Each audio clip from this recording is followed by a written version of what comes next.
L'histoire du divorce d'Hakimi est une fake news et guys, fallait que je vous en parle. Vous avez dû le voir, il y a 3 jours, des pages Twitter ont lancé une rumeur comme quoi l'épouse d'Achraf Hakimi aurait demandé le divorce pour avoir la moitié de la fortune du footballeur. Mais que, surprise, Hakimi aurait donné toute sa fortune à sa mère et que sa femme repartirait donc bredouille. Alors depuis, Hakimi est devenu le héros national des mecs, Francis Ngannou l'a même félicité, mais désolé de vous décevoir, cette histoire paraît complètement fausse. Pour commencer, la rumeur a été propagée par 3 comptes Twitter, qui sont tous des faux comptes vérifiés, c'est-à-dire qu'ils payent pour avoir la virgule bleue. Ce ne sont ni des médias officiels, ni des médias reconnus. D'autre part, une des pages venait d'Ouganda, l'autre de Côte d'Ivoire et la dernière de Pittsburgh en Pennsylvanie. 3 localisations qui n'ont rien à voir avec les lieux de vie ni de Achraf Hakimi ni de sa femme, à savoir l'Espagne, la France ou même le Maroc, et c'est donc très bizarre que ce soit des médias de ces pays, non officiels en plus, qui ont eu ces infos d'ordre judiciaire avant tout le monde. Deuxièmement, la plupart des célébrités font des contrats de mariage, ou en tout cas sont en régime de séparation des biens pour éviter justement des galères comme ça pendant les divorces. Et je suis assez persuadée que c'est le cas d'Achraf Hakimi et de sa femme, mais bon, on va faire comme si la rumeur était vraie, et je vais vous montrer pourquoi ça ne tient pas debout. Alors déjà, pour commencer, on veut nous faire croire que Hakimi donnait 80% de son salaire à sa mère à chaque fois, et que donc il n'aurait rien à donner à sa femme. Alors c'est vraiment le b.a.-ba qu'on nous apprend en droit matrimonial, c'est que quand vous êtes marié, vous avez l'obligation d'avoir l'accord de votre partenaire pour faire des grosses donations. Surtout quand on sait qu'Hakimi touche près d'1 million d'euros par mois. Ce qui signifie que s'il l'a vraiment fait sans l'accord de sa femme, en réalité il s'expose carrément à des sanctions. Et les dons pourraient être annulés comme considérés comme non valides, et l'argent devra bel et bien être repartagé avec sa femme. Ensuite, en ce qui concerne les biens,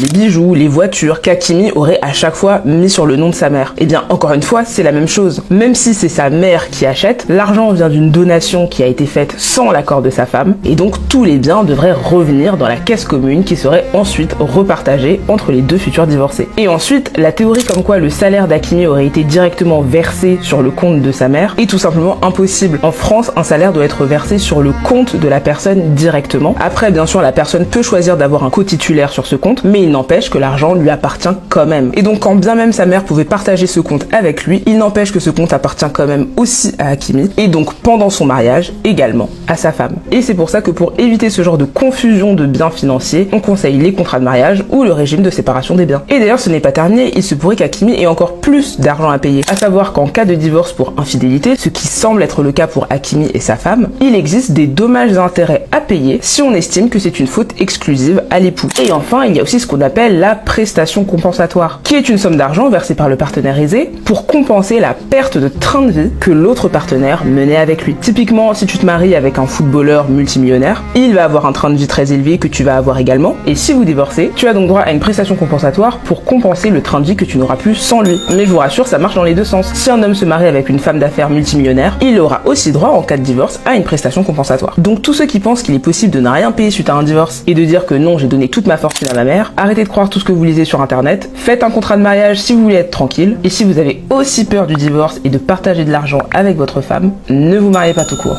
Bye guys!